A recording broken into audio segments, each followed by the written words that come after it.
What is up, everyone? Yes, this is an interview, not a live podcast. We are here with Pete Sweeny, editor-in-chief, lead Kansas City writer for Arrowhead Pride. He also is the host of the Chiefs pre- and post-show with 610. Pete, we really appreciate you coming on this show. Oh, thank you guys for having me. No problem. We're also joined by Jackson and John. So, Jackson, if you want to start off with the questions. Sure. I guess the first question, give our listeners a little bit of an insight of who you are. How did you really get involved and become an editor-in-chief for Arrowhead Pride? I all started back in 2014. I had just finished my master's at Syracuse University, and I was looking for an internship and happened to get one with Chiefs.com, and I was BJ Kissel's intern for a season, an unpaid intern. So I moved from New York to Kansas City. Wasn't making any money. And then it turned into a part-time job, which turned into a reporter job.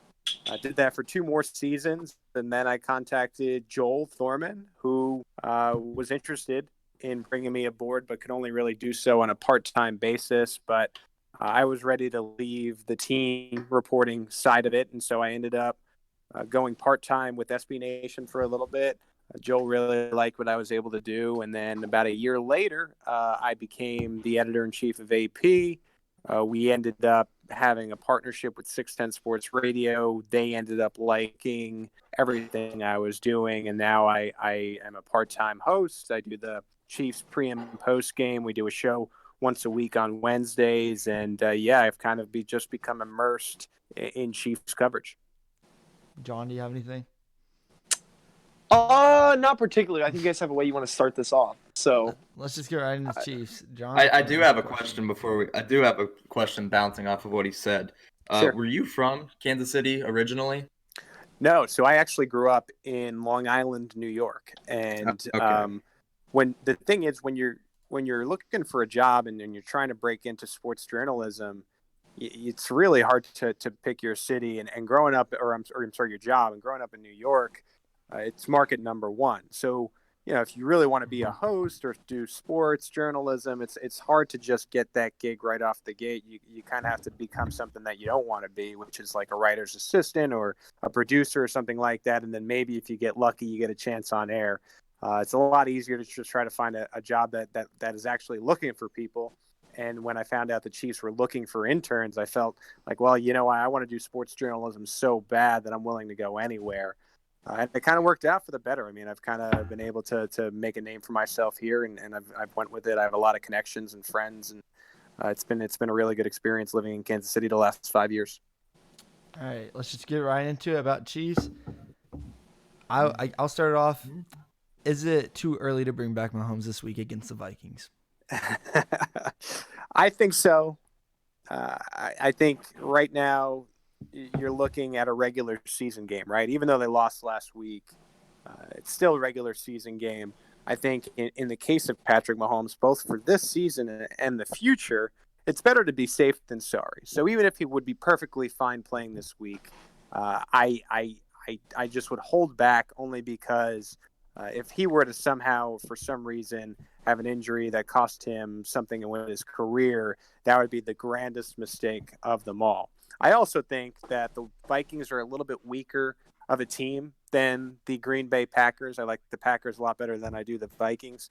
And the Chiefs with Matt Moore were able to stick with the Packers. And I really think that they have the ability, even with Moore, to beat the Vikings. And everything points to Mahomes coming back for the Tennessee Titans. So if you can steal this win against Kirk Cousins coming in, you're 1-1 and you have everything in front of you. I think maybe the top seed's out of the mix for the Chiefs, but the number 2 seed's wide open. So get this win if you can with Moore and bring back a Mahomes who's 100% healthy and you really feel good about it next week. John? This is kind of off of the Mahomes thread, but I think that there's kind of a lot of disagreement between whether or not, the defense is actually making the turn that a lot of people expect them to make. Do you think that once all those players are healthy, like this defense is actually a force to be reckoned with like they looked like against Denver? Do you think it'll be more of the same from earlier in the season? I think after the Denver game, I was not convinced. But this last effort, I understand they gave up 31 points, but being able to get to Aaron Rodgers, keeping your team in a game, what became a little bit of a shootout, I think you're seeing the signs. And what you should get back this week is Chris Jones, and that'll change everything. I think you feel a lot better up front, and then the game kind of starts up front and makes everything easier. And you're seeing that the secondary is probably better than you thought. The linebackers are playing a little bit better. I'm starting to think that there might have actually been a turn here. It felt like coach speak for a long time with Steve Spagnuolo saying they just need the weeks and experience together, but you're starting to finally see tangible signs, and I think that's the first step. Jackson? Yeah. I mean, I totally agree with that. I think the turning point for this defense was honestly bringing more pressure and blitzing the linebackers like Ragland and Hitchens and Wilson versus Green Bay. Wilson was really good. So I think I'd agree with your point there that the defense is definitely getting better. It really couldn't have got much worse from the Houston game where they just got run over. But my next question would be, do you think that the Chiefs offense is going to be able to hit Jackson, when you they broke do out. fully healthy? Oh, I apologize. You might want to take over. My internet's kind of going out of control. Can you guys hear me? Yeah, we can hear you now. Yep. All right. I don't know what you caught, but the question was going to be, do you think that this year's Chiefs team, once Mahomes is back, and it's going to kind of be the first time that the whole unit is healthy this year, do you think that they can match last year's success offensively? I do. We haven't really seen this Chiefs offense be what it can be because halfway through week one, Patrick Mahomes was hobbled. And even before this kneecap injury, he just wasn't the same player with the ankle. I sometimes feel like maybe the kneecap was a blessing in disguise because it gets him away from being hit for 2 games against that ankle. And he could truly come back 100%. And then you think about even when Mahomes was hobbled, most of the time Tyreek Hill was out. Now you have a healthy Tyreek Hill, Sammy Watkins, Travis Kelce. McCole Hardman looks like he's finally coming on. People forget that the rookies can look a little different when they finally get game experience under them. So, yes, I feel like once you get Patrick Mahomes back, he has now these weapons. Hopefully Eric Fisher is back in that time. Andrew Wiley's practicing this week, so you maybe will start to see this Chiefs offense. And we just don't know. They could be better than last year. I think they have the potential to do that. I'm excited to see this offense when it's 100% healthy. All right, and someone that could have made this offense better was Le'Veon Bell. There's a lot of trade rumors going on. What was your intake on either trying to get Bell or just Bell on the trade block in general? I thought it was interesting, and the few moments that you felt like right at the trade deadline, Bell may become a Chief, I could understand the logic a little bit. I know a lot of people were wondering why they wouldn't go after a defensive player instead. But the logic to me was you see the New England Patriots week after week dominating teams. I wondered, okay, maybe what the Chiefs are trying to do is tap back into that elite level running back that they had with Kareem Hunt. So rather than finding a way to counteract the Patriots on offense, and they aren't great on offense. I mean, I think they get a little bit better with Sanu. Maybe what the Chiefs were intending to doing is let's try to match their defensive superpower with an offensive superpower. It didn't ultimately work out. The Jets end up keeping most of their players, but I understood maybe why the Chiefs threw in the mix. All right. So we talked about that offense kind of never being the full unit that it, can be with all the players that we have out there. Kind of shifting over to the offensive line, we saw Duvernay-Tardif go down this weekend, but if that unit gets to complete healthiness, how much of an effect do you think that will have on the offense just going forward down the line this season? Yeah, I think Cam Irving was bad at first, but he's played a little bit better. I think Eric Fisher is your best option. But as long as these guys get some time with each other, they should be okay. LDT missed practice today leading into the Minnesota Vikings. I don't get the feeling that he'll be playing this week, but that's why they brought in a veteran like Stefan Wisniewski. And I think the Chiefs will be fine. They usually go with their 5 best. Martinez Rankin has looked to be okay, and if Wiley comes back, I even wonder if Rankin slides out because I thought Rankin has done a good job. I think they got a lot of options along the offensive line. This isn't a problem area for the Chiefs like you may think it had been in the past, and so I'm not really that worried. You'd want it to be full strength, your 5 starters from training camp, but they have enough reinforcements at that position, and you can't say that about every position with the Chiefs. Going back to yesterday's trade deadline, obviously the Bell thing, I felt like that was far-fetched. But getting a defensive player, not even a big name, just like an under-the-radar corner, I thought maybe the Chiefs would step in and get it. Were you surprised the Chiefs stayed put and wanted the Chiefs to go out and get anybody? Yeah, it's weird because I don't really have a definitive take on this because I feel like there was a missed opportunity for the Chiefs to get better at the trade deadline. But I also feel even with the players they have, if they can just become healthy, they have enough to win a Super Bowl. I mean, we remember last year with that atrocious defense, the Chiefs, we joked before we went on the air that they were just a step away from going to the Super Bowl. And so what I feel like is they have enough on offense. If they can just get the defense to be a bit better than last year, I think they're going to be right there once again. And so you understand, okay, they have Patrick Mahomes' contract coming up. You get why they wouldn't want to maybe take on another contract and complicate things there. And I always say, I mean, we could guess all we want, but how the Chiefs feel is based upon their actions. And so they feel that if they can just get healthy, they have enough. Now we'll get to see if it remains to be seen. All right, and you kind of talked about Mahomes' value. What do you think his contract will be? Oh my goodness! I mean, it's going to be the richest contract in NFL history. I mean, it'll beat every quarterback over $200 million. I think it's hard to even imagine. It's going to be unlike anything we've ever seen. I know people have tried to guess, and it's just hard to guess because I don't know if we've ever seen someone who's been this good, this young, and has already won an MVP. I don't think it's reasonable to expect Mahomes in his first contract to take breaks like Brady is sometimes famous for. I think even the most diehard Chiefs fan understands why he would want to get paid in his first contract. Now, you talk about a decade later or whatever like that, or 5 years down the road, whatever this thing ends up being, maybe he starts to give the Chiefs a break. Maybe there's a percentage of the team they could work out, different things like that. You hear different things from coming out of New England. But I think, it'll be over $200 million. I don't know how long it'll be, but whatever it is, I think the Chiefs are in a better position right now to handle the cap than they were with John Dorsey. They made those changes, and I've been thinking about this for a long time, where they can remain competitive while dealing out this monster contract. It's going to be something too, and you can make a case that they haven't done this at this point. They're going to have to draft well because you're going to have to hit now on a couple rookie deals and surround Mahomes once he's this paid entity with young talent that doesn't cost a lot. John? I don't know if you guys have anything. You kind of answered my question at the end there. I was going to build off that, but I was going to say, I guess for the drafting. Oh, Dan, if you haven't learned, Jackson has really bad internet. Jackson, can you try to restate it? That's okay. Jackson, are you there? All right, we lost Jackson. Oh, there he is. Hello. All right, we got you now. All right, try to restate This thing is lying to me. It says I have 3 bars, and it just keeps cutting me. I was going to ask a question based off of the draft. Do you think that Brett Veach is a bad GM when it comes to drafting? I mean, we've only gotten to see him do it twice, but compared to Dorsey, it looks pretty weak so far. Right. I just think the jury's still out. I'm not willing to say he's bad or good, but the 2018 draft wasn't tremendous.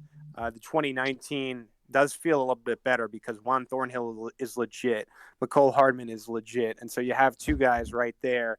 You also have to remember that he hasn't been able to make a top pick yet because the Chiefs traded the first one away for Mahomes and they traded the second one away for Frank Clark. The Frank Clark deal is going to be very connected with whether or not people regard, I think, Brett Veach as a good GM as a whole.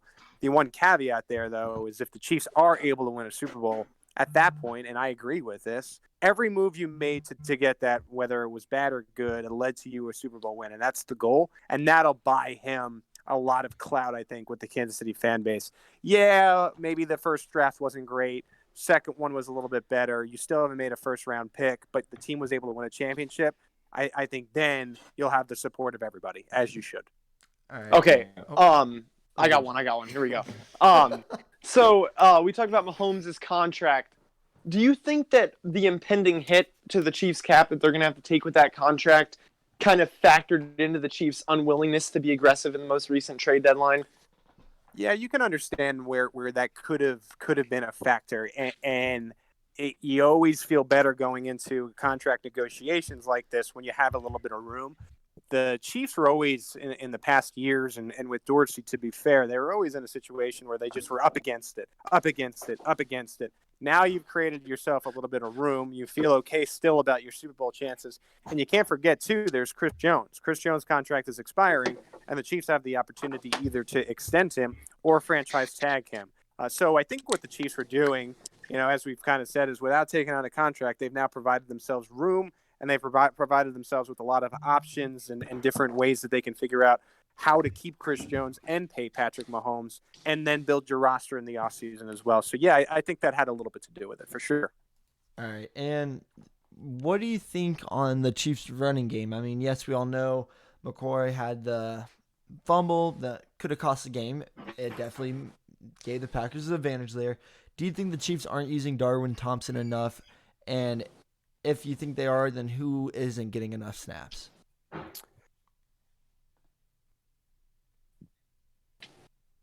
Hello? Sorry about that. Oh, you're good. Did you hear the question? Yeah, no, I got it. So what I would say as far as the running backs go is I like LaShawn McCoy. I think right now he's probably your best running back, even with these two costly fumbles that he's had now in the Colts game and then the game against the Packers. He needs to hold the football a little bit closer to his body. I understand he's always held it away from his body, but you can't run through the line of scrimmage like that. He has proven to be, even next to Damian Williams, when it comes to his carries, he's getting more yards per carry than Williams. I think he's for sure the better option. I'd like to see Darrell Williams get an opportunity. I don't know if they're comfortable enough with Darwin Thompson right now when it comes to his pass blocking. I think he still probably needs another year, which is why you haven't seen him as much. But Darrell Williams is polished. He actually had a higher yards per carry rate than Darius Geis at LSU in college. It's a little-known fact that I don't think people realize. And he's won a game for the Chiefs in that final play early on in the season. I think it was either against the Jaguars, one of those early games on the screen pass where he's able to jet 16 yards for the first down and seal the victory. If there's anyone I'd like to see, it would be less of Damian and more of Darrell. And let Darrell give Darrell an opportunity to take the job from LaShawn McCoy. You're worried about these turnovers. I think Darrell has earned it. Jackson, do you have a question? No, I'd just say I totally agree. At times has been your best. I mean, I don't know. The running game has not been very good since we cut Kareem. That's just the problem. I mean, and you can say, we have a high-flying offense and it doesn't really matter because we have so many great receivers and a great quarterback. But when we had a run to make them fear both the run and the pass, we were unstoppable last year. Yeah, I completely agree. And what I'd say is I think the Chiefs are still looking for that guy again. They felt like they had no choice but to release Kareem Hunt. And if you really remember back to that Kansas City offense and the Cleveland Browns game comes to mind last year when the Chiefs just went there and rolled, and Kelsey and Kareem had their big homecomings. The offense hasn't looked like that where it was. How like this year the New England Patriots defense feels historic. The Chiefs, when they had Kareem Hunt and everything clicking on all cylinders, it felt historic. They've lost a little bit of that luster without this true running back. I don't know if Darrell Williams is that guy, but I don't know if we don't know that. So why not give a chance and find out? Yeah, I totally agree. But do you think, and this is kind of a tough question to answer, but do you think looking back on it, the Chiefs making so quick of a decision on Kareem Hunt, cutting him that night, and he only gets an 8-game suspension? I mean, right. Yeah, one of the things that I've heard is that Andy Reid really values honesty with his team. And that's the thing I always try to remind people in that situation. It wasn't so much that this event happened and as a troubled kid in his early 20s. It was the fact that this thing happened and he wasn't truthful to the Chiefs coaching staff and their personnel. And that's one thing they won't put up with. And so it's going to hurt, no doubt, when Kareem Hunt comes back in a week or two here and maybe he looks better than Nick Chubb, which I know will infuriate a lot of Chiefs fans. But I think in their own right and how they operate and how Andy Reid operates his team, they don't regret the decision, because this was a player who they said, you broke one of these only rules that we have. Just be honest with us. And, he wasn't. They still gave him guidance and so on and so forth. He ended up landing in Cleveland with John Dorsey. But again, I can't say that I think the Chiefs made the wrong decision there. All right, Pete, and I know you're kind of short on time, so we're going to wrap it up around here if you're okay with that. Sure. Your pin tweet, Super Bowl, Chiefs beat Bears. I'm assuming you're not going to have the Bears in there anymore. What is your new Super Bowl? I think right now, like if I had to bet, oh man, you're kind of putting me on the spot right now. I can go first if you want. No, I can go. I think, as much as it pains me to say it, I think I go New England, New Orleans. But I really do like San Francisco. They're undefeated. I think they're running at everybody. They have an old style feel to their game where they have good defense and a good run game, but I'm just not ready to put them past the Saints just yet. Again, if the Chiefs become a little bit healthier here and can show me some things once they get that full offense back, maybe I have the Chiefs. But right now, if it's one of these things, like say you take me out to the Las Vegas desert and have a bullet to my head, I would have to go New England and New Orleans. But I'm going to stick with Chiefs Bears until Trubisky makes me jump off a cliff here. All right. Thank you, Pete, for coming on to the show. We really do appreciate it. And if you guys are listening to this on YouTube, just remember we are live Wednesdays and Saturdays at 8 p.m. Central. Thank you guys for stopping by, and thank you, Pete, once again. All right, thank you.